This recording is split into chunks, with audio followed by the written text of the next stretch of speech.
കർത്താവിൻ്റെ പരിശുദ്ധമുള്ള നാമത്തിനായി സ്തോത്രം ചെയ്യുന്നു. റോസ് ഫാമിലിയുടെ ഫേസ്ബുക്ക് പേജിൽ ദൈവവചനവുമായി കടന്നു വരുവാൻ ലഭിച്ച ഈ അസുലഭമായ സന്ദർഭത്തെ ഓർത്ത് കർത്താവിന് നന്ദിയോടെ സ്തോത്രം ചെയ്യുന്നു. ഈ സായാഹ്ന വേളയിൽ എന്നെ ശ്രവിക്കുന്ന എല്ലാ പ്രിയപ്പെട്ടവർക്കും ക്രിസ്തുയേശുവിൻ നാമത്തിൽ വന്ദനം പറയുന്നു.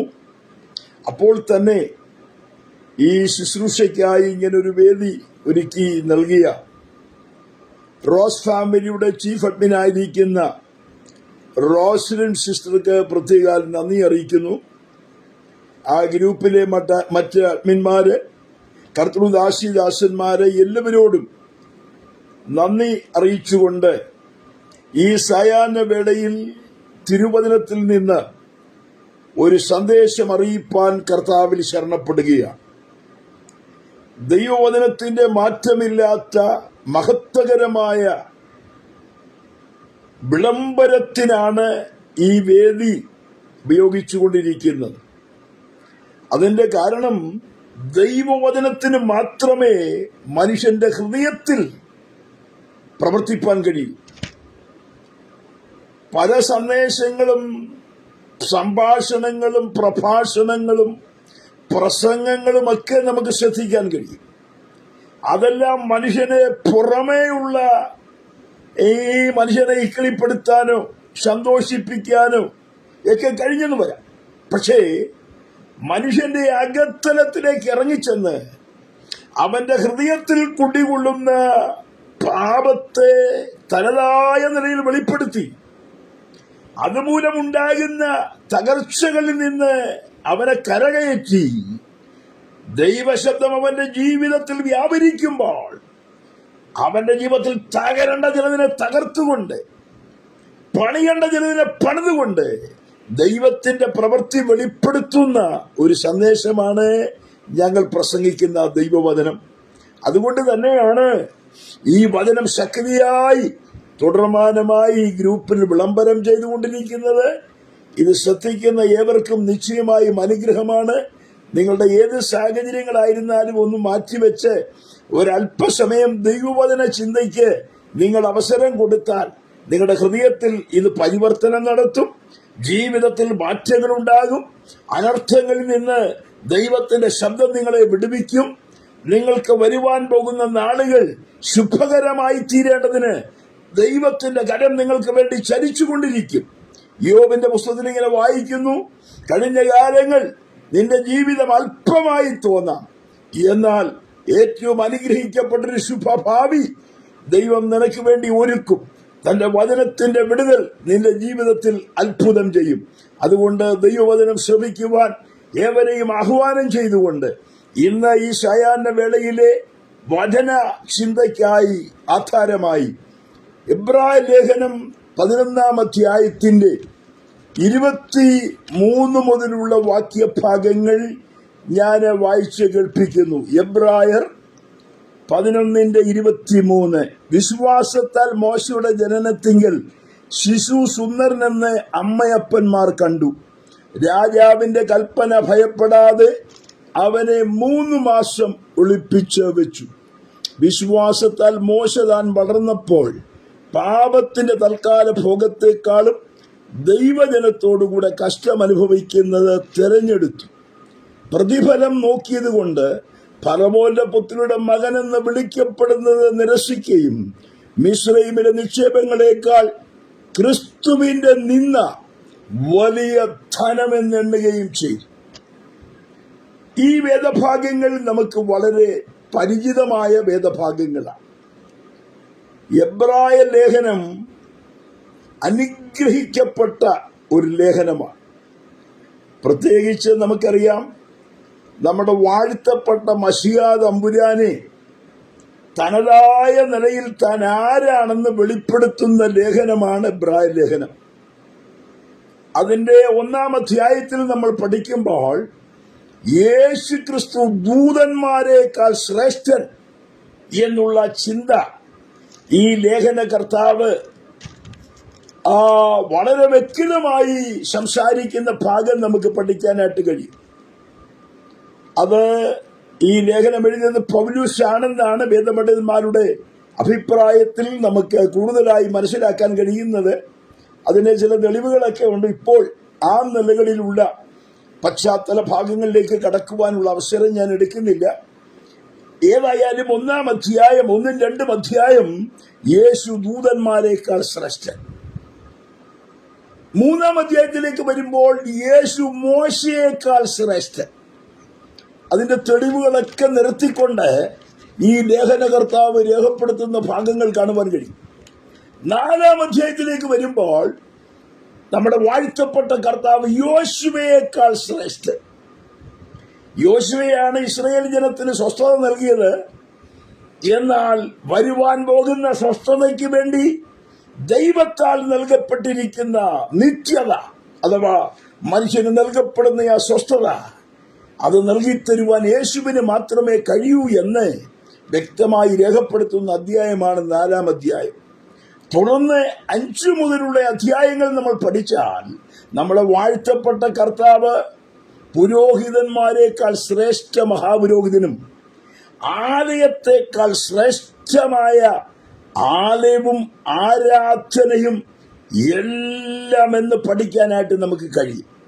അതിനെക്കുറിച്ച് സവിസ്താരമായി വിസ്തരിക്കുന്നില്ല. അങ്ങനെ അനുഗ്രഹിക്കപ്പെട്ട ഒരു ലേഖനമാണ് എബ്രായ ലേഖനം. 11-ാം അധ്യായത്തിലേക്ക് വരുമ്പോൾ നമുക്ക് കാണുവാൻ കഴിയുന്ന വിഷയം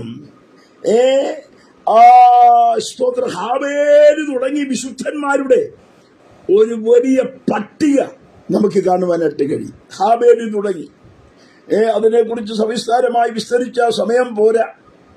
ഈ വിശുദ്ധന്മാരുടെ ഗണത്തെ വളരെ വ്യക്തമായി ഇങ്ങോട്ട് അവര് വിശ്വാസത്താൽ ആരാധിച്ചതും അവര് കാത്തിരുന്നതും അവര് ദൈവസന്നിധി പ്രാപിച്ചതും അവർക്ക് വേണ്ടി ദൈവം ഒരുക്കിയതും എന്നു വേണ്ട അവര് വിശ്വാസത്താൽ സഹിച്ചതും വഹിച്ചതും അവര് കഷ്ടതകൾ ഏറ്റതും പങ്കപ്പാടുകൾ സഹിച്ചതും എല്ലാം ഒരു വലിയ ചിത്രം ഈ 11-ാം അധ്യായത്തിൽ രേഖപ്പെടുത്തിയിട്ട് 12-ാം അധ്യായം 1-ാം വാക്യത്തിൽ ഇങ്ങനെ പറയുന്നു: ആകയാൽ സാക്ഷികളുടെ വലിയൊരു സമൂഹം നമുക്ക് ചുറ്റും നിൽക്കുന്നത് കൊണ്ട് സകല ഭാരവും മുറുകെ പറ്റുന്ന പാപവും വിട്ട് നമുക്ക് മുൻപിലുള്ള ഓട്ടം സ്ഥിരതയോടെ ഓടുക.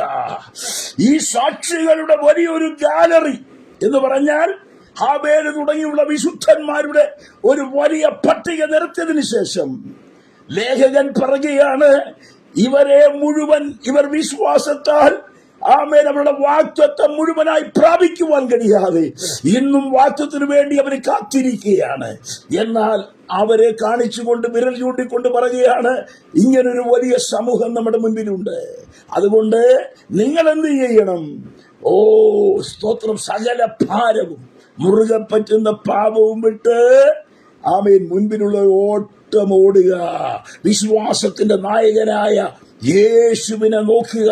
ഇങ്ങനെ ചില പ്രബോധനങ്ങൾ 12-ാം അധ്യായത്തിൽ രേഖപ്പെടുത്തപ്പെടുന്നത് നമുക്ക് പഠിക്കാനായിട്ട് കഴിയും. ഈ സാക്ഷികളെ നിരത്തി നമ്മുടെ മുൻപിൽ കൊണ്ടുവരുമ്പോൾ അതിലൊരു സാക്ഷിയാണ് ഞാൻ ഇന്ന് നിങ്ങളുടെ മുൻപിൽ അല്പസമയം സംസാരിപ്പാൻ താല്പര്യപ്പെടുന്നത്. അതിനാധാരമായ വാക്യങ്ങളാണ് ഞാനിവിടെ വായിച്ചത്. ഒരിക്കലൂടെ നമുക്ക് ആ വാക്യങ്ങൾ ശ്രദ്ധിക്കാം. അഭാഗത്തേക്ക് നമ്മുടെ ചിന്ത തിരിയാം. പശ്ചാത്തലമായി കൂടുതൽ കാര്യങ്ങൾ പറഞ്ഞാൽ സമയത്തിന്റെ പരിമിതി നമ്മുടെ മുൻപിൽ ഉള്ളതുകൊണ്ട് കൂടുതൽ വിഷയങ്ങൾ പശ്ചാത്തലത്തിലേക്ക് കയറുന്നില്ല. നാം അവിടെ ഇങ്ങനെ വായിച്ചു. ആദ്യം, വിശ്വാസത്താൽ മോശയുടെ ജനനത്തിങ്കിൽ ശിശു സുന്ദരനെന്ന് അമ്മയപ്പന്മാർ കണ്ടു. ശ്രദ്ധിക്കണം, രാജാവിന്റെ കൽപ്പന ഭയപ്പെടാതെ അവനെ 3 മാസം ഒളിപ്പിച്ചു വെച്ചു. മോശയെക്കുറിച്ചുള്ള പഠനം ഞാൻ ഇതിനു മുമ്പ് ഇവിടെ പ്രസംഗിച്ചിട്ടുണ്ട്. ദൈവദാസന്മാരെ ദാസിമാരെ പലരെ സംസാരിച്ചിട്ടുണ്ട്. എന്നാൽ ഇന്ന് ദൈവത്തിന്റെ ആത്മാവ് എനിക്ക് പ്രേരണ നൽകിയത് ഈ ഭാഗത്തു നിന്ന് സംസാരിക്കാനാണ്. ഞാൻ മറ്റൊരു സന്ദേശം ചിന്തിച്ച് ധ്യാനിച്ചിരുന്നെങ്കിലും ഒരു ഉൾപ്രേരണ പരിശുദ്ധാത്മാവ് തന്നത് ഈ വിഷയത്തോടുള്ള ബന്ധത്തിലാണ്. മോശയുടെ ജീവിതത്തെക്കുറിച്ച് ജനനത്തെക്കുറിച്ചൊക്കെ നമുക്കറിയാം. ജനനത്തെക്കുറിച്ച് ഇവിടെ പരിശുദ്ധാത്മാവ് പറയുകയാണ്, മോശയുടെ ജനനത്തിങ്കൽ ശിശു സുന്ദരനെന്ന് അമ്മയപ്പന്മാർ കണ്ടു. അമ്മയപ്പന്മാർക്ക് ഈ മോശയെ കുറിച്ചൊരു നല്ല കാഴ്ചപ്പാടുണ്ടായിരുന്നു. അവൻ ആരാ? അവൻ സൗന്ദര്യമുള്ളവൻ എന്ന് നമ്മുടെ പുസ്തകത്തിൽ പറയുമ്പോൾ പ്രോപ്പർ ചൈൽഡ് അഥവാ പറ്റിയവൻ, കൊള്ളാവുന്നവൻ എന്നൊക്കെയാണ് അതിന്റെ ആശയം എന്ന് നമുക്ക് പഠിക്കാനായിട്ട് കഴിയും. എന്തിനു കൊള്ളാവുന്നവൻ? ദൈവജനത്തിന്റെ വിടുതലിന് വേണ്ടി വാഗ്ദത്തത്താൽ നൽകപ്പെട്ടിരിക്കുന്ന വാഗ്ദത്ത സന്തതിയാണ് ഈ പിറന്നതെന്ന് അമ്മയപ്പന്മാർക്ക് നല്ല ബോധ്യമുണ്ടായി. അവര് കണ്ടു, വിശ്വാസത്താൽ കണ്ടു. എന്നെ ശ്രദ്ധിക്കുന്ന മാതാപിതാക്കളോട് ഞാൻ പറയട്ടെ, നമ്മുടെ കുഞ്ഞുങ്ങളെ കുറിച്ച് ഒരു നല്ല കാഴ്ചപ്പാട് നമുക്ക് ഈ ദിവസങ്ങളിൽ ഉണ്ടാകേണ്ടിയിരിക്കുന്നു. അനേകരും ഞങ്ങളോട് പറയാറുണ്ട്, ഞങ്ങളുടെ മക്കളെ ഓർത്ത് പ്രാർത്ഥിക്കണം, അവനാകെപ്പാടെ തല്ലിപ്പൊളിയാണ്, പിടിച്ചാൽ കിട്ടുന്നില്ല, വല്ലാത്തൊരു പോക്കാണിപ്പോ, പിടിച്ചിട്ടെങ്ങും വരുന്നില്ല, വിളിച്ചിട്ട് വരുന്നില്ല, പോകുന്നില്ല, അങ്ങനെയാണ് ഇങ്ങനെയാണ്, ജീവിതം വല്ലാതെയാണ്. എന്നാൽ ഒരു കാര്യം ഞാൻ പറയാം, ദൈവമക്കൾ എന്നെ ശ്രദ്ധിക്കുന്നവരോട് നമ്മുടെ അറിവിന് വേണ്ടി പറയാം. കുഞ്ഞുങ്ങളെ കുറിച്ചുള്ള നല്ല ചിന്തകൾ അടങ്ങിയ ക്ലാസ്സുകൾ നമ്മുടെ ചീഫ് അഡ്മിൻ റോസിന് സിസ്റ്റർ ഈ സ്തോത്രം എഫി പേജിൽ രാവിലെ സമയവും വൈകുന്നേര സമയവും ഒക്കെ ചില അവസരത്തിൽ മനോഹരമായ ചിന്തകൾ ഓർപ്പിക്കാറുണ്ട്. അതോർത്ത് ഞാൻ ദൈവത്തെ സ്തുതിക്കുന്നു. മാതാപിതാക്കളോട് പറയട്ടെ, തങ്ങളുടെ കുഞ്ഞുങ്ങളെ കുറിച്ച് ഒരു നല്ല കാഴ്ചപ്പാട് നമുക്കുണ്ടാകണം. ഈ മാതാവിനും പിതാവിനും എന്തുണ്ടായിരുന്നു? വിശ്വാസത്താൽ അവർക്കൊരു കാഴ്ചപ്പാടുണ്ടായിരുന്നു. എന്താ കാഴ്ചപ്പാട്? തങ്ങളുടെ മകൻ എങ്ങനെയുള്ളവൻ? സുന്ദരൻ എന്നുള്ള കാഴ്ചപ്പാട്. ബാഹ്യമായ സൗന്ദര്യമല്ല, അല്ലല്ലേ? ബാഹ്യമായി സുന്ദരനായിരിക്കാം, എന്നാൽ ബാഹ്യമായ ഒരു കാഴ്ചപ്പാടല്ലത്. ആന്തരിക തലത്തിൽ അവൻ വരാൻ പോകുന്ന ഒരു വലിയ വിഷമസന്ധിയുടെ നടുവിൽ, ദൈവജനത്തിന്റെ നടുവിൽ നിന്നുകൊണ്ട് ചില ദൈവപ്രവൃത്തികൾ ചെയ്തെടുക്കുവാൻ പറ്റിയവനാണ്, പ്രോപ്പർ ചൈൽഡാണ്, കൊള്ളാവുന്നവനാണെന്നുള്ള കാഴ്ചപ്പാട് ആ മാതാവിനും പിതാവിനും ഉണ്ടായിരുന്നു. ആ മാതാവിനും പിതാവിനും ആ കാഴ്ചപ്പാടുണ്ടായിരുന്നു. അവൻ പറ്റിയവനാ, പ്രയോജനമുള്ളവനാ, കൊള്ളാവുന്നവനാ. സ്തോത്രം. ജനിച്ചു വീഴുന്നതേ ഉള്ളൂ, പിറന്നു വീഴുന്നതേ ഉള്ളൂ. അപ്പോൾ തന്നെ അകത്തലങ്ങളിൽ ആഴമേറിയ ഒരു കാഴ്ചപ്പാടോടുകൂടെ ആ മാതാവും പിതാവും ആ കുഞ്ഞിനെ ആമേൽ തങ്ങളുടെ കരങ്ങളിലേക്ക് സ്വീകരിക്കുന്ന കാഴ്ച കണ്ടില്ലേ? സ്തോത്രം. ഞാൻ ഒരു കാര്യം ആദ്യമേ തന്നെ ഓർപ്പിക്കട്ടെ, എന്നെ ശ്രദ്ധിക്കുന്ന പ്രിയപ്പെട്ടവരെ, ഈ തലമുറയിൽ നമുക്കറിയാം യൗവന ലോകം നഷ്ടപ്പെട്ടുകൊണ്ടിരിക്കുക. നമ്മൾ പ്രതീക്ഷിക്കുന്നതിനൊക്കെ അപ്പുറത്ത് പിടികൊടുക്കാത്തൊരു യൗവന ലോകം എന്ന് പറഞ്ഞാൽ വളർത്തി കൊണ്ടുവന്ന മാതാപിതാക്കളെ പോലും ബഹുമാനിക്കുന്നില്ല, ഗുരുക്കന്മാരെ ആദരിക്കുകയില്ല, പ്രായമുള്ളവരെ ബഹുമാനിക്കുന്നില്ല. പണ്ടത്തെ കാലത്തൊന്നും അങ്ങനെ ആയിരുന്നില്ല. സ്ഥിതികളൊക്കെ ഒത്തിരി വ്യത്യാസപ്പെട്ടു. വല്ലാത്തൊരു അന്തരീക്ഷമാണ്. എന്തെങ്കിലും പറഞ്ഞാൽ അന്നേരെ നമുക്കറിയാം, റോഡിലൊക്കെ നടക്കുന്ന സംഭവങ്ങൾ കണ്ടില്ലേ? വണ്ടിയൊക്കെ ഓടിച്ചു പോകുന്ന ആരെങ്കിലും പ്രായമുള്ള ആളുകൾ ചെറുപ്പക്കാരോട് എന്തെങ്കിലും പറഞ്ഞാൽ അദ്ദേഹത്തിന്റെ പ്രായത്തെ പോലും മാനിക്കാതെ ഇറങ്ങി തല്ലാൻ ശ്രമിക്കുക, കൈപൊക്കാൻ ശ്രമിക്കുക. ഞാൻ ഈ കഴിഞ്ഞ ദിവസം കണ്ടൊരു കാഴ്ച എനിക്ക് വേദന തോന്നി. കാരണം ഈർക്കലി പോലിരിക്കുന്ന ഒരു കൊച്ചൻ ഒരു പ്രായമുള്ള അപ്പച്ചനോട് പറയുന്ന വാക്കുകൾ കേട്ടപ്പോൾ എനിക്ക് വിഷമം തോന്നി. ഞാൻ പറഞ്ഞത്, എന്താണ് വാസ്തവത്തിൽ അവൻ പഠിച്ചിരിക്കുന്നത്, മനസ്സിലാക്കിയിരിക്കുന്നതെന്ന് എനിക്കറിഞ്ഞുകൂടാ. എന്നാലും ധാർമ്മിക മൂല്യങ്ങൾക്ക് യാതൊരു വിലയും കൊടുക്കാതെ പ്രായത്തെ ബഹുമാനിക്കാത്തൊരു തലമുറ ഇന്ന് വളർന്നു വന്നുകൊണ്ടിരിക്കുന്നു. ഇതെവിടെ ചെന്ന് നിൽക്കുമെന്ന് നമുക്കാർക്കും അറിയത്തില്ല. ഇതിന്റെ വൈകൃതങ്ങളും ഇതിന്റെ തകർച്ചകളും ഇന്ന് മനുഷ്യന്റെ കയ്യിൽ അവൻ കാണുന്നതും കേൾക്കുന്നതും, ഇന്ന് കണ്ടുപിടിക്കപ്പെട്ട പല കാര്യങ്ങളും ഉന്നതമാണെന്നൊക്കെ പറയുന്നെങ്കിലും മനുഷ്യൻ പോകുന്ന പോക്ക് തകർച്ചയിലേക്കാന്നുള്ളത് ആരും പറയാതെ തന്നെ, എടുത്തു പറയാതെ തന്നെ എല്ലാവർക്കും അറിയാവുന്ന ഒരു സംഗതിയാണ്. എന്നാൽ ഈ തലമുറയെ കുറിച്ച് മാതാപിതാക്കൾ ഒന്നാമതൊരു കരുതണം. എന്താ കരുതണം? അവരെ കുറിച്ചൊരു കാഴ്ചപ്പാടുണ്ടാകണം. അങ്ങനെയാണെങ്കിൽ നാം ഇവിടെ വായിക്കുന്നത് ഇങ്ങനെയാ: ജനനത്തിങ്കൽ തന്നെ ഈ കുഞ്ഞ് ആരാകുമെന്നുള്ള കാഴ്ചപ്പാട്. എന്ന് ശ്രദ്ധിക്കുന്ന ദൈവജനത്തോട് ഞാൻ പറയട്ടെ, ഈ ദിവസങ്ങളിൽ നമ്മുടെ കുഞ്ഞുങ്ങളെ കുറിച്ച് ഒരു കാഴ്ചപ്പാട് നമുക്കുണ്ടാകണം. സദൃശവാക്യങ്ങൾ ഇങ്ങനൊരു വാക്യമുണ്ട്, വാക്യങ്ങളൊന്നും എടുക്കുന്നില്ല.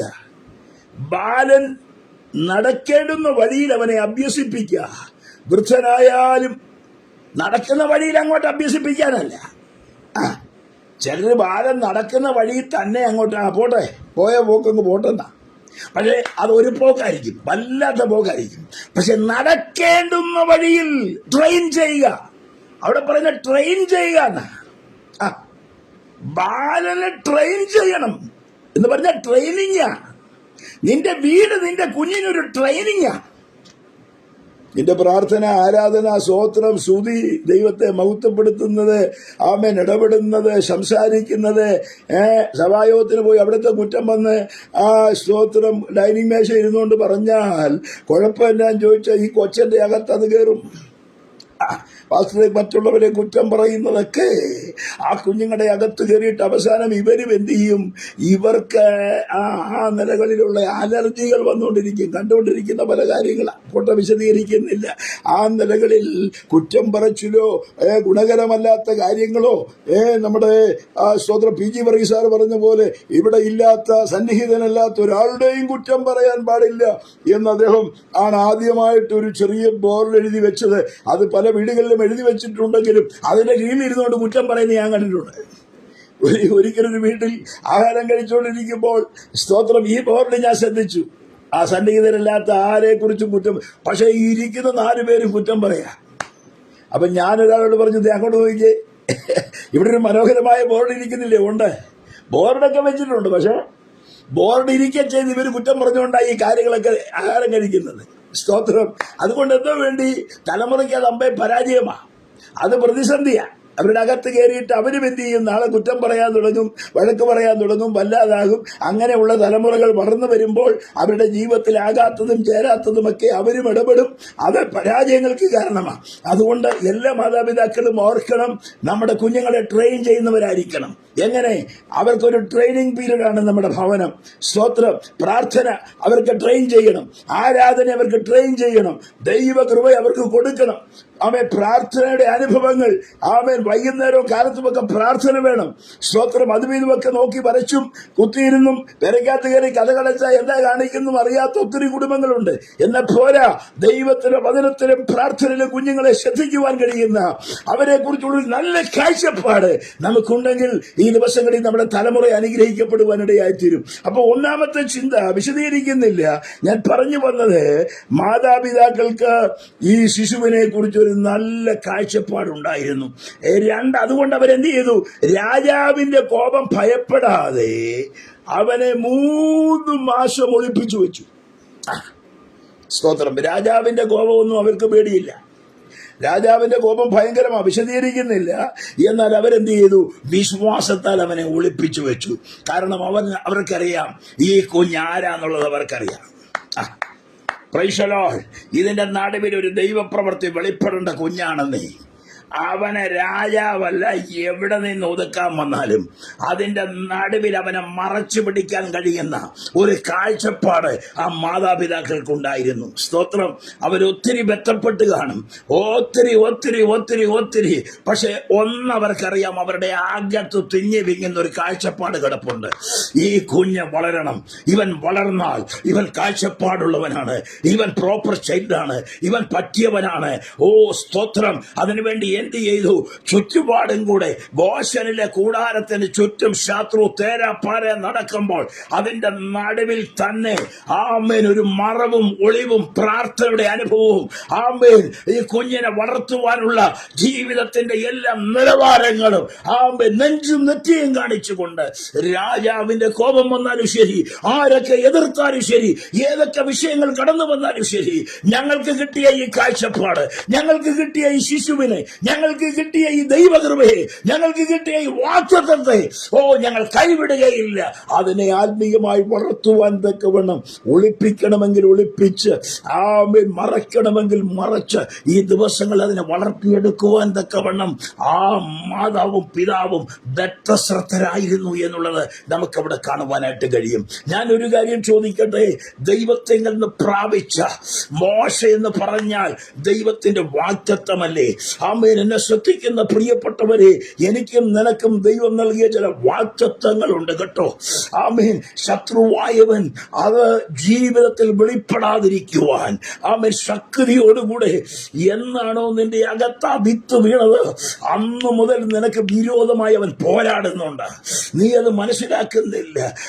നിന്റെ കുടുംബത്തിന് ചുറ്റും, നിന്റെ ജീവിതത്തിന് നേരെ ആമേൻ ഈ ദിവസങ്ങളിൽ കണ്ണിൽ എണ്ണ ഒഴിച്ച കാവൽ നിന്നുകൊണ്ട് ശക്തിയോടെ നിനക്ക് വേണ്ടി പൊരുതുന്ന ചില പോരുകൾ, ആമേൻ, ആത്മാവിൽ വിളിച്ചു പറയട്ടെ, ആ വാക്യത്തിന്റെ പടിപടിയായുള്ള വളർച്ചയ്ക്കും ഉയർച്ചയ്ക്കും ഉന്നമനത്തിനും, ആമേൻ, നിന്റെ ജീവിതം ഒരു കണ്ണിയായി മാറാതിരിക്കേണ്ടതിന്, നീ അതിന്റെ നടുവിൽ പ്രാപിക്കാതിരിക്കേണ്ടതിന് നിനക്ക് വിരോധമായി ശക്തിയോടെ ആമേൻ ചില ആലോചനകളും, ആമേൻ, ശത്രുവായവൻ ഉരുത്തിരിക്കുന്ന ചില പോരുകളും, ആമേൻ, വലം വെച്ച് കുടുംബത്തിനെതിരെ ശക്തിയോടെ പൊരുതുമ്പോൾ അതിന്റെ നടുവിൽ വാഗ്ദത്തത്തെ പരിപാലിക്കുവാൻ, അതിന്റെ നടുവിൽ ഈ ദിവസങ്ങളിൽ ജാഗരിച്ച് പ്രാർത്ഥിച്ച് ദൈവകൃപ ഏറ്റെടുത്ത് വാഗ്ദത്തം ഇത് ജയകരമായ ഒരു മുന്നേറ്റത്തിന് വേണ്ടി വിശ്വാസത്തോടെ ഈ ദിവസങ്ങളിൽ കാഴ്ചപ്പാടുള്ളവരായി, ആത്മീയ കൃപ ഏറ്റെടുത്തവരായി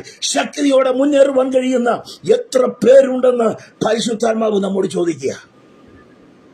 പ്രൈസ് ദി ലോർഡ്. ഏതെങ്കിലും വരുന്നിടത്ത് വരട്ടെ, വന്നത് പ്രാപിച്ചേക്കാം എന്ന് പറഞ്ഞിരിക്കുകയല്ല.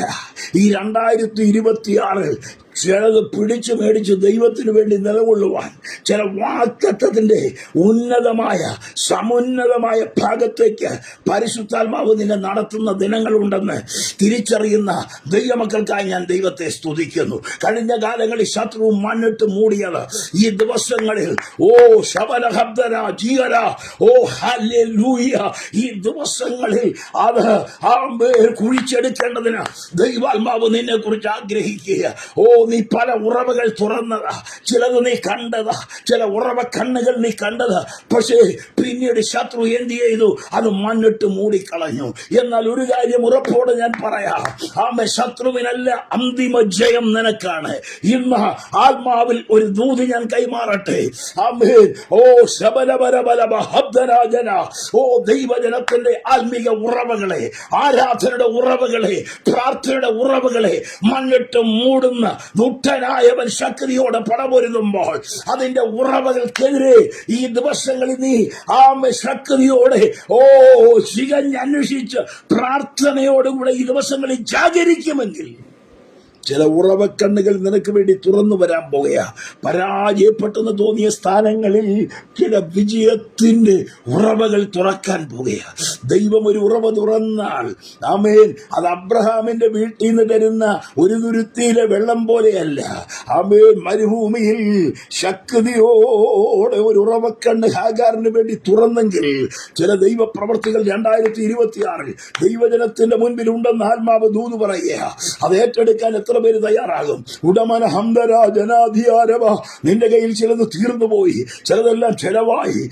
ഇനി നടക്കുമോ, കാര്യങ്ങൾ എങ്ങനെയാകും എന്നറിയാതെ ഹാഗാറിനെ പോലെ വിഷമിക്കുന്ന ശബനഹബ്ദുനി അടകംബാരം ബൗഡവനാജിനി ചില വിഷയങ്ങളുടെ നടുവിൽ ഭാരത്തോടു കൂടെ ആയിരിക്കുന്ന ചിലരോട് പരിശുദ്ധാത്മാവ് ശക്തമായി ദൂത് പറയുന്നു.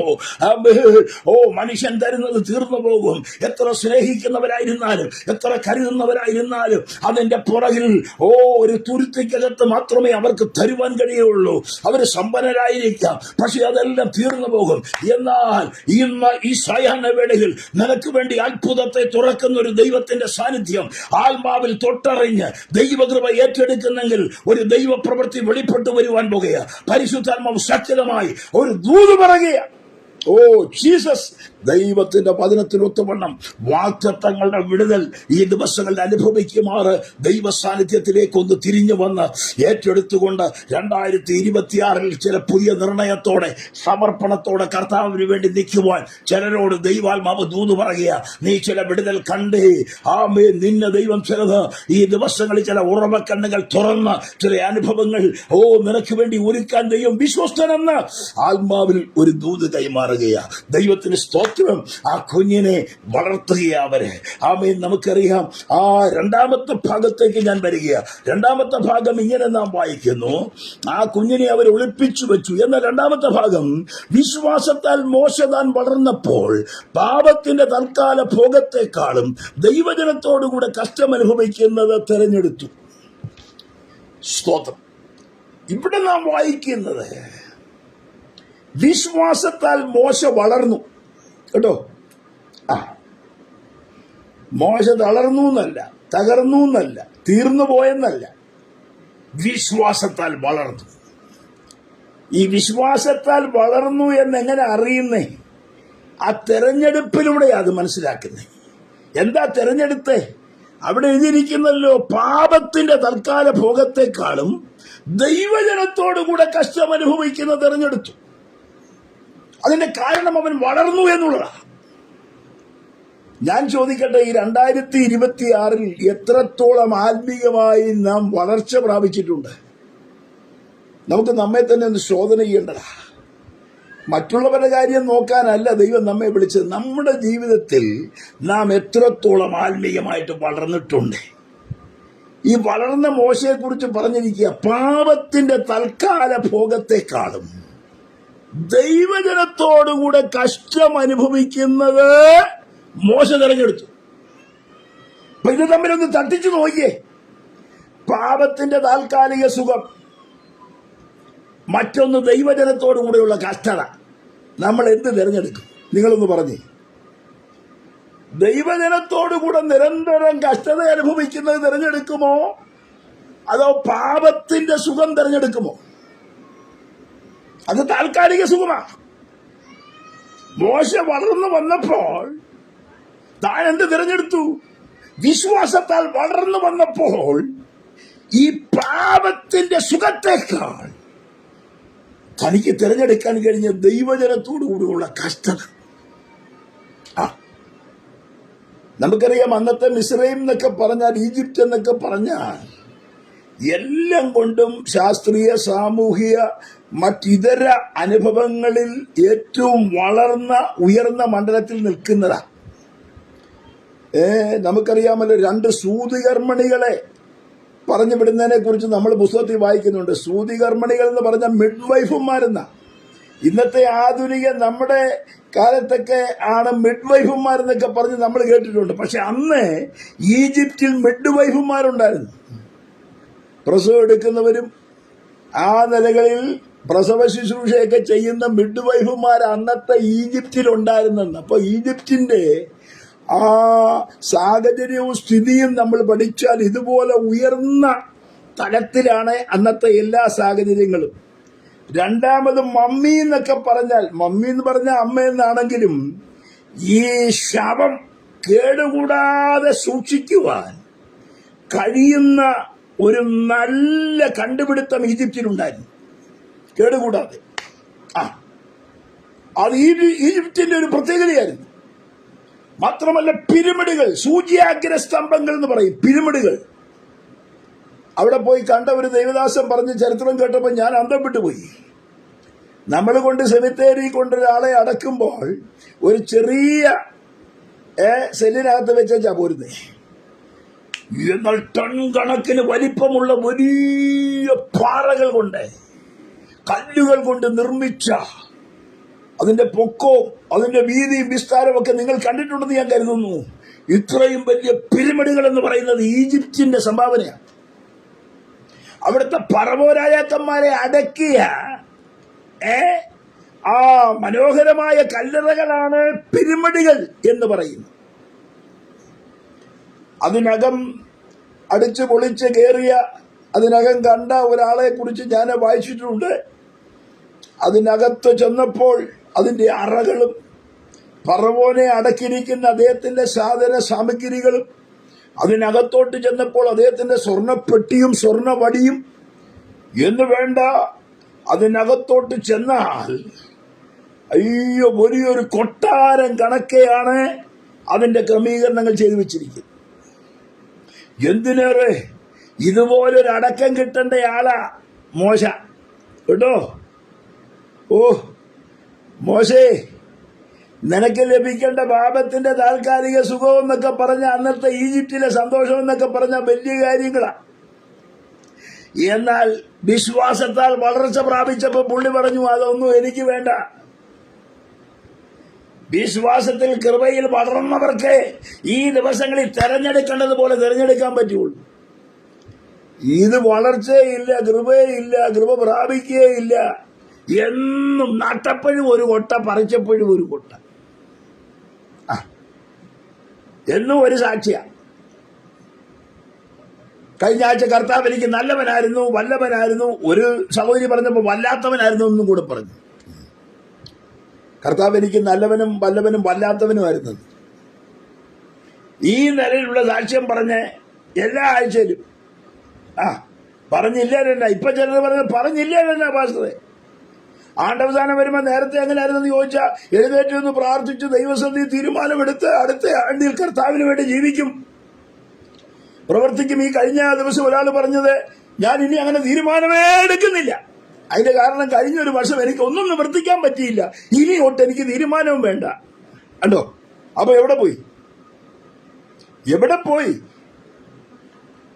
ഒരു സമയത്ത് തീരുമാനമെടുത്ത് ശക്തിയോടുകൂടെ ദൈവത്തിന് വേണ്ടി നിന്ന ആളുകൾക്ക് ഇപ്പൊ തീരുമാനം വേണ്ടെന്ന്, പ്രാർത്ഥന വേണ്ട, കൃപ വേണ്ട, സമർപ്പണം വേണ്ട, വളർച്ച വേണ്ട, ആത്മീയമായ ഒരുക്കത്തോടെ മുന്നോട്ട് പോകാൻ താല്പര്യക്കുറവ്. പിന്നെ ഒരു യാന്ത്രികമായ ഒരു ഒരു ഒരു ഒരു വളർച്ചയാണ്. എന്നും ഒരേ ഒരു അനുഭവം, ആരാധന, ഒരു പാട്ട്, ഒരു സ്വോത്രം, ഒരു ഹല്ലേലൂയ. പിന്നെ ആരെങ്കിലും പുറകിൽ നിന്താനുണ്ടെങ്കിൽ നമ്മുടെ റോസന സിസ്റ്റർ ചെയ്യുന്ന പോലെ എല്ലാവരും പ്രാർത്ഥനയ്ക്ക് പറഞ്ഞേ.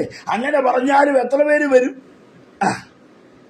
ഒന്ന് പ്രാർത്ഥിക്കെന്ന് പറഞ്ഞ ഒരു 2 മിനിറ്റ് എടുത്ത് ഒന്ന് പ്രാർത്ഥിക്കാൻ ആർക്കാ നേരമില്ലാത്ത?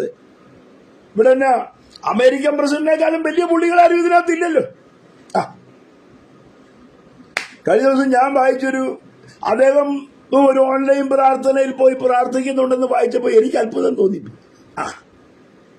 വലിയ വലിയ പുള്ളികളൊക്കെ പ്രാർത്ഥിക്കുന്നുണ്ടെന്നേ നമ്മൾ അറിയുന്നില്ലെന്നേ ഉള്ളൂ. നമ്മളവർക്ക് ഇവരാരും പ്രാർത്ഥിക്കുന്നില്ലെന്നില്ല. ഇത് നമ്മൾ അവരെക്കാളും വലിയ പുള്ളിയായിട്ടിരിക്കുക. എനിക്ക് നേരമില്ല മാസ്റ്ററെ. നേരമില്ലെന്ന് പറഞ്ഞ് നീ ഓടുമ്പോ അവസാനം നേരമില്ല, കമന്ന് വീഴുകയേ ഉള്ളൂ.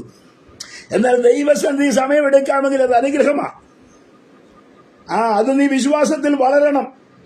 ഈ ദിവസങ്ങളിൽ കുരുട് പിടിച്ചിരിക്കരുത്, കുരുട്ടുക പോലെ ഇരിക്കരുത്, പരുവക്കേടിൽ ഇരിക്കരുത്. യാന്ത്രികമായ യോഗവും യാന്ത്രികമായ കൂട്ടായ്മയും അയ്യോ അതങ്ങനെ അങ്ങ് പോകുക എന്ന് പറഞ്ഞിരിക്കാതെ ഈ ദിവസങ്ങളിൽ അകത്തൊരു വളർച്ച ഉണ്ടാകണം ആത്മീയമായി. വിശ്വാസത്താൽ വളർച്ച പ്രാപിച്ചവന്റെ പ്രത്യേകത എന്താ? അവൻ തട്ടിച്ചു നോക്കി. എന്നെ തട്ടിച്ചു നോക്കി? പാപത്തിന്റെ തൽക്കാല ഭോഗമാണോ വലുത്, ദൈവജനത്തോടു കൂടെയുള്ള കഷ്ടതയാണോ വലുത്? അവൻ മോശ തിരഞ്ഞെടുത്തു ദൈവജനത്തോടു കൂടെയുള്ള കഷ്ടത. നമ്മൾ തിരഞ്ഞെടുക്കുവോ? ഇവിടെ ദൈവജനത്തോടു കൂടെയുള്ള കഷ്ടത തിരഞ്ഞെടുക്കുവോ? നമ്മൾ പറയും താൽക്കാലികമായി സന്തോഷം നൽകുന്ന എന്തെങ്കിലും കാര്യങ്ങളൊക്കെ ഉണ്ടെങ്കിൽ ഇപ്പൊ അതിന്റെ പുറകെ ജനം ഓടിക്കൊണ്ടിരിക്കുന്നു. താൽക്കാലികമായ ഭോഗത്തിനും പാപത്തിനും സന്തോഷത്തിനും സുഖത്തിനും ഒക്കെ വേണ്ടി ഇന്ന് മനുഷ്യൻ പലതും അന്വേഷിച്ചുകൊണ്ടിരിക്കുക. വിശുദ്ധന്മാരുടെ ഇടയിൽ പോലും അശുദ്ധി വന്ന് കയറിപ്പോയി. കാരണം പലതും പലതും പലതും മനുഷ്യനെ കെടുത്തുന്ന പലതും ഇന്ന് വന്നു കയറി. ദൈവജനത്തോടു കൂടെ കഷ്ടം അനുഭവിക്കാൻ, ദൈവജനത്തോടു കൂടെ നിലനിൽക്കാൻ, കർത്താവിന് വേണ്ടി പ്രയോജനപ്പെടുവാൻ, പ്രാർത്ഥനയിൽ മുന്നേറുവാൻ, ആരാധനയിൽ മുന്നേറുവാൻ കഴിയാതെ പലതും അകത്തു കയറി ദൈവജനത്തെ ഒതുക്കി.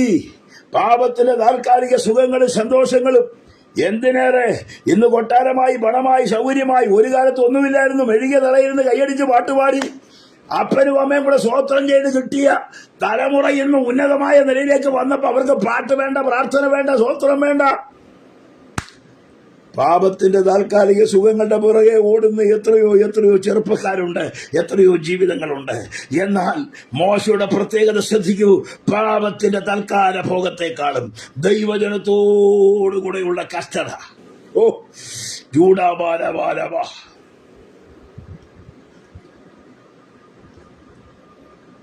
കാരണം ഇവന്റെ അപ്പനും അമ്മയും ഈ കാഴ്ചപ്പാട് കൊടുത്ത ഇവനെ വളർത്തിയത്. ഇവന്റെ അകത്ത് ട്രെയിൻ ചെയ്തിരിക്കുന്ന, ഇവന്റെ അകത്ത് കത്തിച്ചിരിക്കുന്ന ഒരു വിളക്കുണ്ടെന്നേ. എപ്പോഴും അതിങ്ങനെ ശക്തിയോടെ തുടിച്ചോണ്ടിരിക്കുക അകത്ത് കിടന്ന്. അതിങ്ങനെ തുടിക്കുന്നത് കൊണ്ട് കൊട്ടാരത്തിലാണെങ്കിലും സുഖമാണെങ്കിലും സൗകര്യമാണെങ്കിലും മോശയുടെ അകത്ത് കിടന്ന് കത്തുന്നത് കൊണ്ട് മോശയ്ക്ക് അതിനോടങ്ങോട്ട് താതാത്മ്യം പ്രാപിച്ച് അവിടുത്തെ സുഖത്തിന് വേണ്ടി മാത്രം ജീവിതം നയിക്കുവാൻ മോശയ്ക്ക് കഴിയുന്നില്ല. കാരണം പ്രാർത്ഥിക്കുന്ന അപ്പനും അമ്മയും അവന്റെ മേലുള്ള വാറ്റത്തം തെളിവായി പ്രാർത്ഥിച്ചവന്റെ മേൽ ഫലമേൽപ്പിച്ചത് കൊണ്ട് തകരേണ്ട സ്ഥാനത്ത് നിന്ന് സ്വർഗം ഉയർത്തിയ ഇടത്ത് നിന്നുകൊണ്ട് അവൻ പറയുക, എനിക്ക് പാപത്തിന്റെ സുഖം വേണ്ട, കൊട്ടാരത്തിൻ്റെതായിരിക്കുന്ന ധേട്ടതകൾ വേണ്ട, അവിടുത്തെ മട്ടുപ്പാവും അവിടുത്തെ ഉന്നതികളും ഉയർച്ചയും പാപത്തിന്റെ താൽക്കാലിക ഭോഗങ്ങളും എനിക്ക് വേണ്ട. എനിക്ക് ദൈവജനത്തിന്റെ നടുവിലേക്കൊന്ന് ഇറങ്ങണം.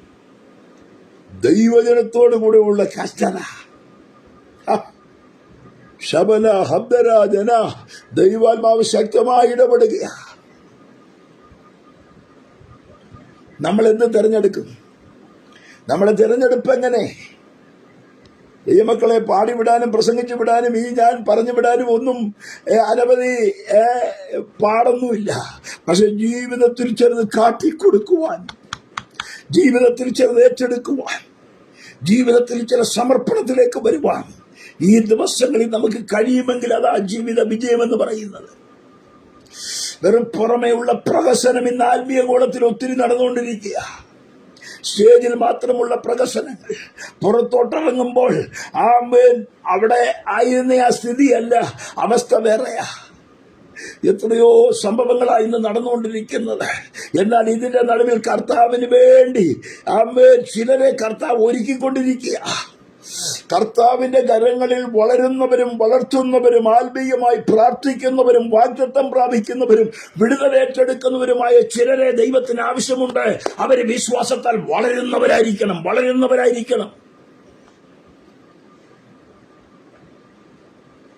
നമ്മളങ്ങനെ വായിക്കുന്ന, പൈതൽ വളർന്നു, ജ്ഞാനം നിറഞ്ഞു, ആത്മാവിൽ ബലപ്പെട്ടു, ദൈവകൃപ അവന്റെ മേലുണ്ടായിരുന്നു. വളർച്ച, ആത്മീയ വളർച്ച. സ്തോത്രം. ശമൂവേലോ മേൽക്കുമേൽ വളർച്ച പ്രാപിച്ചു കൊണ്ടിരുന്നു. അങ്ങനത്തെ വാക്യഭാഗമുണ്ട്. വളർച്ച. പാപത്തിന്റെ സുഖത്തിന്റെ നടുക്കാ പുള്ളി കിടക്കുന്നേ. ഏരിയുടെ മക്കളാണെങ്കിൽ ആ നിലകളിലുള്ള സുഖങ്ങൾ അനുദിനം അനുഭവിക്കുന്നവരാ. എന്നാൽ ഈ കൊച്ചൻ അതിന്റെ നടുക്ക ദൈവകൃപ പ്രാപിച്ച് പെട്ടകത്തിനടുക്ക കിടക്കുക. സ്തോത്രം. വിളക്ക് കെടരുതെന്ന, പക്ഷെ വിളക്ക് കെടുക. രാത്രി വിളക്ക് കെടുന്നതിന് മുമ്പ് പോയി കിടന്നെന്ന് എഴുതിയിരിക്കുന്നു. പുസ്തകം പഠിപ്പിക്കുന്നു, വിളക്ക് കെടാൻ പാടില്ല.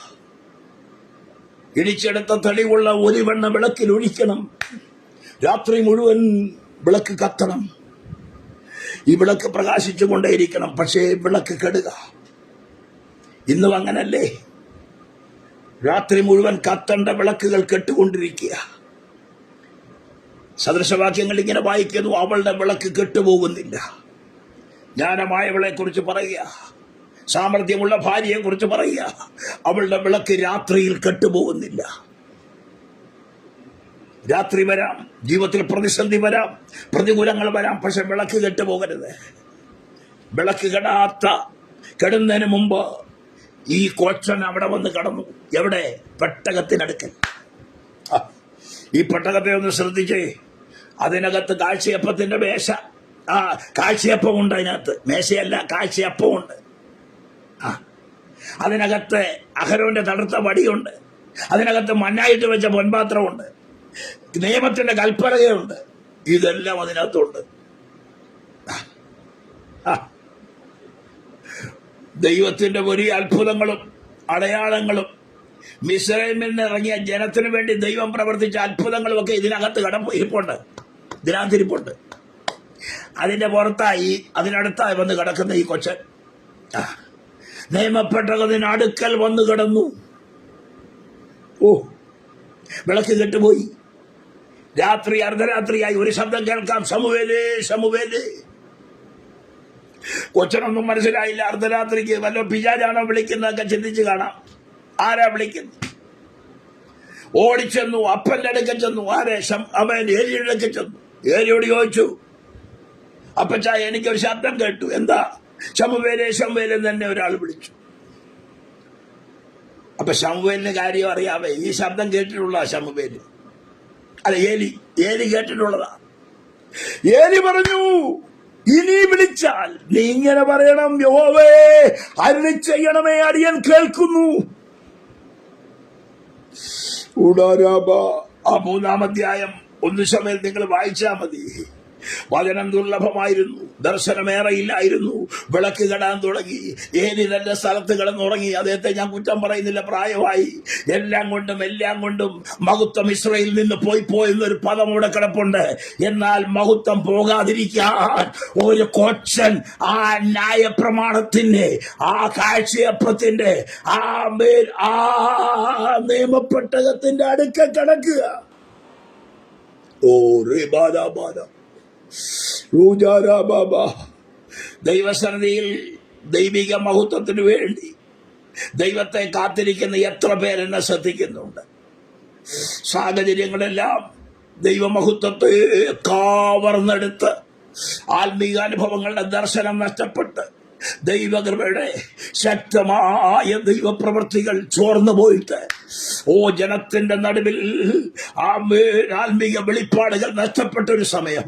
എന്നാൽ ഒരു കൊച്ചൻ പ്രാർത്ഥിക്കുന്ന അമ്മയുടെ മകൻ, പ്രാർത്ഥനയെ പ്രാപിച്ച കൊച്ചൻ, ദൈവത്തിന്റെ പാദപീഠത്തിൽ മുഴങ്ങാനും അടക്കിയവന്റെ മേൽ ദൈവത്തിന്റെ ഒരു പ്രവൃത്തിയും വിടുതലും ദൈവശബ്ദവും വെളിപ്പെട്ടെങ്കിൽ അവൻ വളർന്നു വരുന്നത് ദൈവ ശബ്ദത്തിന് വേണ്ടിയും ദൈവത്തിന്റെ ആലോചനയ്ക്ക് വേണ്ടിയുമായിരുന്നു. പുസ്തകത്തിലൊരു വാക്യമുണ്ട്, ഞാൻ വാക്യങ്ങളൊന്നും എടുക്കുന്നില്ല. അവൻ ഏലിയുടെ മുമ്പാകെ യഹോവയ്ക്ക് ശുശ്രൂഷ ചെയ്തു പോകുന്നു. ഏലിക്ക് വേണ്ടിയല്ല ശുശ്രൂഷ ചെയ്യുന്നത്, ഏലിയുടെ മുമ്പാകെ. കാരണം ഏലിയെ അനുസരിച്ചെങ്കിലും ശുശ്രൂഷ ചെയ്തത് യഹോവയ്ക്ക. എനിക്ക് അത്ഭുതം തോന്നിയൊരു കാര്യം പറയാം. ഈ കൊച്ചനോട് ദൈവം ആദ്യം പറഞ്ഞ ദൂത് എന്താണെന്നറിയാമോ? ഏലിയുടെ കുടുംബത്തിന്റെ ന്യായവിധിയാ. ഈ കൊച്ചനെ വളർത്താൻ ഇവിടെ കൊണ്ടുവന്ന് ആക്കിയ ഏലിയുടെ കുടുംബത്തിന്റെ ന്യായവിധിയാണ് കൊച്ചനോട് ദൈവം പറഞ്ഞ ആദ്യത്തെ ദൂത്. 2 ചെവിയും മുഴങ്ങുമെന്ന് അവിടെ എഴുതിയിരിക്കുന്നു. എങ്ങനെ പറയും? ഈ അപ്പച്ചനോട് എങ്ങനെ ദൂത് പറയും? പക്ഷെ പറയാതിരിക്കാൻ തരമില്ല. ദൈവം വെളിപ്പെടുത്തിയ ദൂത് വളർച്ച പ്രാപിച്ച ഒരു ശമൂവേല് പറയാൻ തുടങ്ങി. നമുക്കറിയാം, സ്തോത്രം. അവനെ കുറിച്ച് പറയുന്നത് ദൈവത്തിന്റെ ആലോചനയ്ക്ക് ശുശ്രൂഷിച്ച, ദൈവാലോചനയ്ക്ക് വേണ്ടി നിലനിന്ന പ്രവാചകനായിരുന്നു ഈ ശമൂവേൽ. പിൽക്കാലത്ത് ദൈവജനത്തിന് നടുവിൽ ശക്തമായി വളർന്നു വന്ന് കർത്താവിന് വേണ്ടി നിലനിൽപ്പാനിടയായി. എന്നെ കേൾക്കുന്ന പ്രിയപ്പെട്ടവരെ, ദൈവശബ്ദത്തിന്റെ അടുത്തേക്ക് വന്ന് കിടക്കാം. ഈ ദിവസങ്ങളിൽ എവിടെയെങ്കിലുമൊക്കെ പോയി ഏതെങ്കിലും സുഖങ്ങൾ അനുഭവിച്ച് എങ്ങനെങ്കിലും അതിനിടയ്ക്ക് ഒരു പാട്ടും പാടി പ്രാർത്ഥിച്ച് പാപത്തിന്റെ താൽക്കാലിക സുഖങ്ങളുടെ പുറകെ ഓടുന്നവരാരെങ്കിലും എന്നെ ശ്രദ്ധിക്കുന്നുണ്ടെങ്കിൽ യേശുവിന്റെ നാമത്തിൽ വലിച്ചെറിഞ്ഞിട്ട് പറ, ഈ ദിവസങ്ങളിൽ ദൈവത്തിന്റെ നിയമപ്പെട്ടകത്തോട് ചേർന്ന് കിടന്ന് എന്റെ മേലുള്ള ദൈവത്തിന്റെ വാക്തത്വങ്ങളും വചനങ്ങളും ആത്മീക അനുഭവവും അഭിഷേകവും എനിക്ക് ഈ ദിവസങ്ങളിൽ ദൈവകൃപ ഏറ്റെടുത്തുകൊണ്ട് ആത്മീക വളർച്ച പ്രാപിച്ച് കർത്താവിന് വേണ്ടി പ്രയോജനപ്പെടണമെന്ന് ആഗ്രഹിക്കുന്നവർ പുതിയ തീരുമാനങ്ങൾ എടുത്താട്ടെ. ഈ ശുശ്രൂഷ ഒരു പുതിയ വിടുതലിന്റെ നാന്ദിയാണ്. ദൈവത്തിന്റെ ആത്മാവ് നിന്നെ കുറിച്ചുള്ള പദ്ധതികൾ ഈ ദിവസങ്ങളിൽ പുറത്തു കൊണ്ടുവരാൻ പോകുക. ഒത്തിരി പേരെ ദൈവത്തിന് വേണ്ട, ദൈവത്തിനുള്ളവരെ ദൈവം തൊടുന്ന പകലാണ്. ജീവൻ ബഹുളപരാജിയ. അതുകൊണ്ട് തന്നെ പരിശുദ്ധാത്മാവിന്റെ കരങ്ങളിൽ നമുക്ക് ഏൽപ്പിച്ചു കൊടുക്കാം. പാപത്തിന്റെ താൽക്കാലിക സുഖത്തെക്കാളും ദൈവജനത്തോടുകൂടെ കഷ്ടം അനുഭവിക്കുന്നത് തെരഞ്ഞെടുത്തു. അടുത്ത വാക്യം വായിക്കുന്നത് ഇങ്ങനെയാ: പ്രതിഫലം നോക്കിയത് കൊണ്ട് ഫറവോന്റെ പുത്രിയുടെ മകൻ എന്ന് വിളിക്കപ്പെടുന്നത് നിരസിക്കുകയും ക്രിസ്തുവിന്റെ നിന്ന വലിയ ധനമെന്നെണ്ണുകയും ചെയ്തു. ഫറവോന്റെ പുത്രിയുടെ മകൻ എന്ന് വിളിക്കപ്പെടുന്നത് വേണ്ടെന്ന് വെച്ചു. അത്രയും വലിയ പദവി എവിടെ വേറെ ആർക്കാ കിട്ടുന്നേ?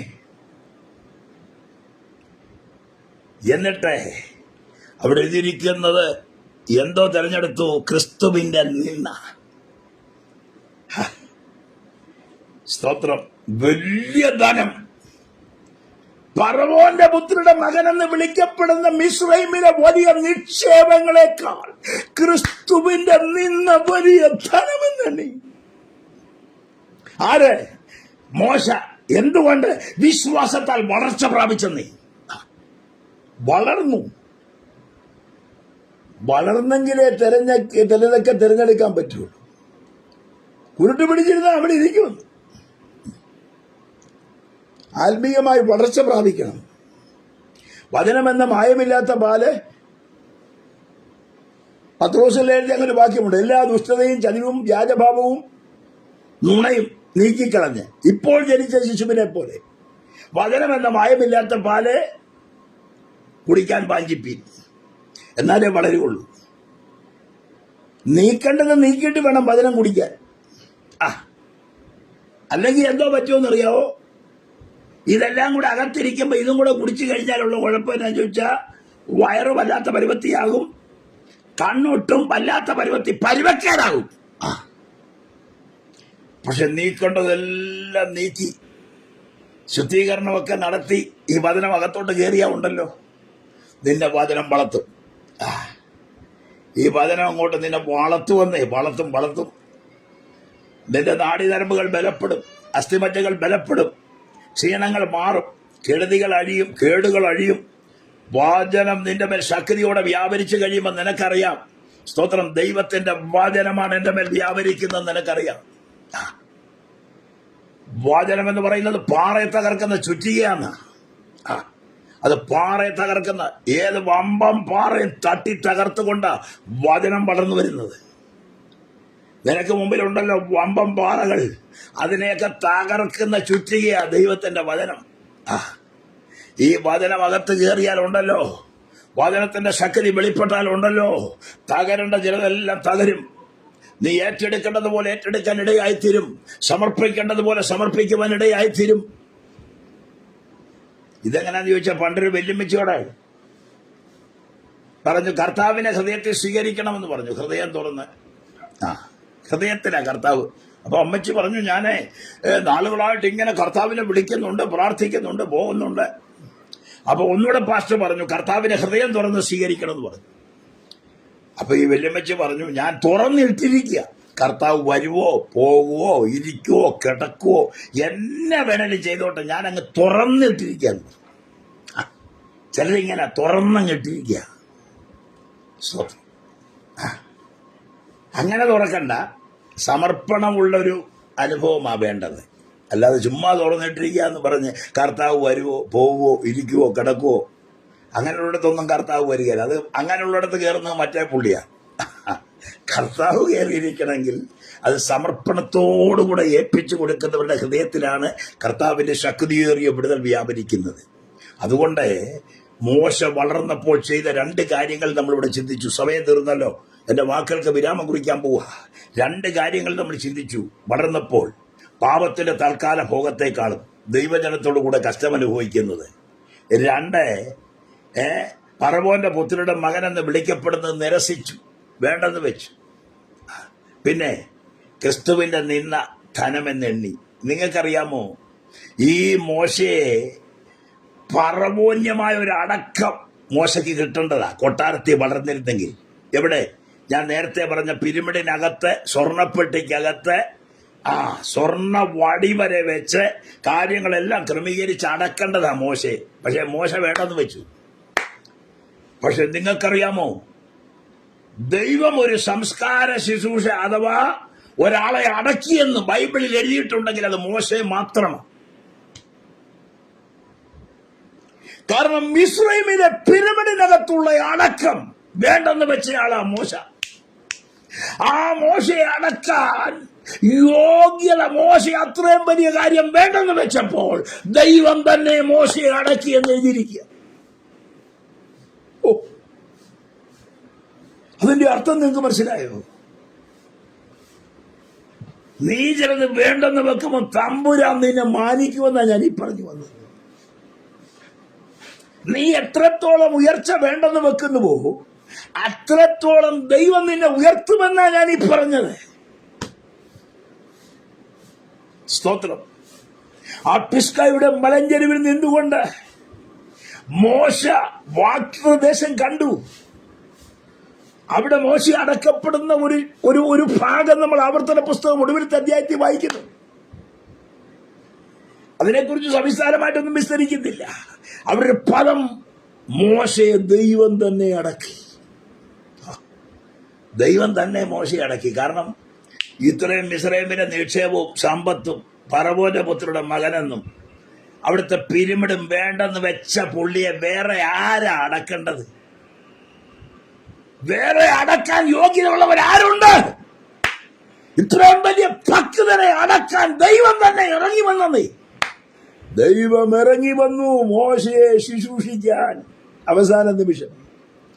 കാരണം ഫറവോന്റെ അടക്കം വേണ്ടെന്ന് വെച്ചവനാ. ഞാൻ എന്റെ വാക്കുകൾക്ക് വിരാമം കുറിക്കുക. എന്നെ ശ്രദ്ധിക്കുന്ന പ്രിയപ്പെട്ടവരെ, ഈ ദിവസങ്ങളിൽ നിന്നെ പറ്റിപ്പിടിക്കുന്ന ചിലതെല്ലാം വേണ്ടെന്ന് വെക്കാൻ തയ്യാറുണ്ടോ?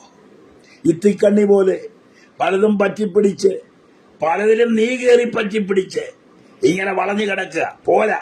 ഈ ദിവസങ്ങളിൽ ചിലതെല്ലാം വെട്ടിവിടണം. ഈ ദിവസങ്ങളിൽ വളരേണ്ടതുപോലെ വളരണം, ഉയരേണ്ടതുപോലെ ഉയരണം. ഓ, വിശ്വാസത്താൽ മോശ വളർന്നതുപോലെ വളരുവാൻ ഒരു പുതിയ തീരുമാനമെടുക്കാം, പുതിയ സമർപ്പണം ചെയ്യാം. നമ്മെ ദൈവം ഉപയോഗിക്കാൻ പോവുകയാണ്. അനേകർക്കൊരു ആശ്വാസമായി, അത്ഭുതമായി ദൈവം നമ്മെ തീർക്കട്ടെ, നമ്മുടെ ഗ്രൂപ്പിനെ തീർക്കട്ടെ. അതിനായിട്ട് ഏൽപ്പിച്ചു കൊടുക്കാം. ഞങ്ങളുടെ പരിശുദ്ധനായ ദൈവമേ, മോശയെക്കുറിച്ചുള്ള ചില ചെറിയ ചിന്തകൾ ഞങ്ങൾക്ക് ചിന്തിപ്പാനും ധ്യാനിപ്പാനും ഇടയായി. ഞങ്ങളെ ശ്രദ്ധിക്കുന്ന എല്ലാ കർത്തൃദാസിദാസന്മാർക്കും എല്ലാ സഹോദരി സഹോദരന്മാർക്കുമായി സ്തോത്രം. ജീവിതത്തിൽ കർത്താവെ വളരുന്നവരായി, തീരുമാനമെടുക്കുന്നവരായി, സമർപ്പണമുള്ളവരായി കർത്താവിന് വേണ്ടി പ്രയോജനപ്പെടുവാൻ ഈ വചനം കേൾക്കുന്ന എല്ലാവർക്കും ഇടയാക്കണമേ. ഞങ്ങളുടെ ഗ്രൂപ്പിനെ ദൈവം ആദരിക്കണമേ.